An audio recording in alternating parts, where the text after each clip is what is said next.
Back to the chair. Now recognize the gentlewoman from Oregon, Ms. Bynum, for 5 minutes. Thank you, Mr. Chair, and thank you to our witnesses today. The first question I have is I'm a mom. I've got 4 kids. 2 of them are college age. I love them. I want them to live in our community, but it doesn't feel like there's a whole lot of hope for our kids moving out of our homes these days. And so I wanted to ask if any of you knew the average age of the first-time home buyer and whether we should be concerned. I believe it's risen up to 32? 38 was what I was told. 38, okay. I believe it, and it's in the 30s now, which is higher than it had been, yes. If you were asking me if I'm concerned about that, no. Would you elaborate?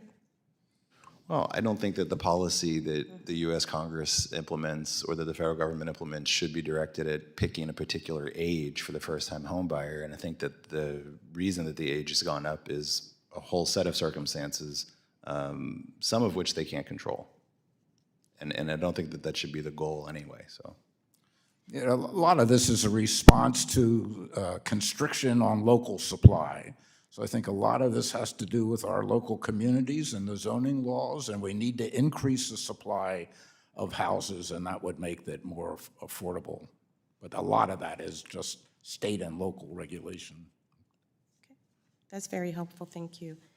Mr. Conzol, so rising mortgage rates have made it much harder for first-time home buyers to afford a home, and so many existing homeowners are locked into low rates, limiting our housing supply, some of which was just alluded to. So given that monetary policy plays a role in interest rates but isn't the only factor in housing costs, what policy solutions do you think could complement the Fed's efforts to ensure affordability without increasing inflationary pressures?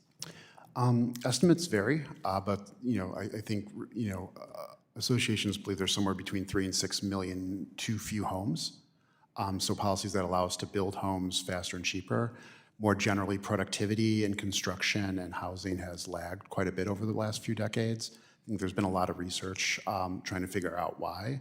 But as Dr. Cohen mentioned, local constraints seem to play a role in that. I will say efforts to boost income security for young families is quite important.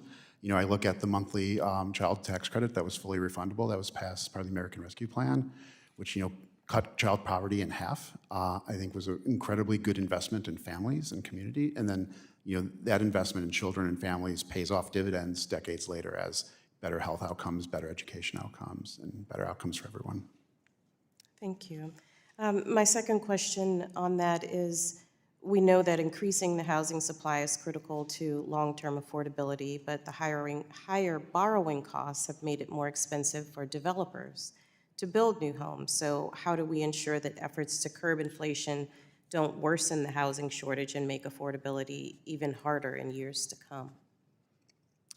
That was an irony and a difficult part of the recovery was that, one place where we knew higher and restrictive interest rates were particularly binding was on the housing market, which slowed quite dramatically after having picked up.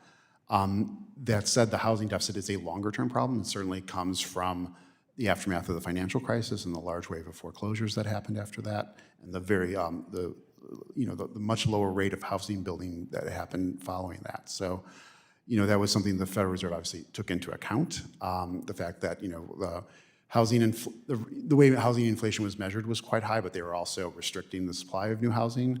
But that was a more temporary and short-term problem.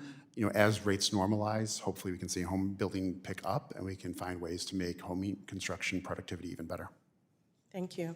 Mr. Chair, I'd just like to put on the record, I am very concerned that our young people, based on the testimony of the witnesses here today, can't really look forward to being able to purchase a home in the next 10 years if they're just graduating college at about 22.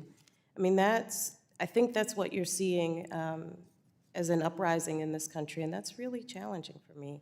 So maybe it's on policymakers, and maybe what you all are suggesting, it's not on the Fed, but it's on policymakers to make that a reality for our young people. So Gentlemen, gentle ladies, duly noted. Statements, comments duly noted. Thank you. I yield back. And gentle lady.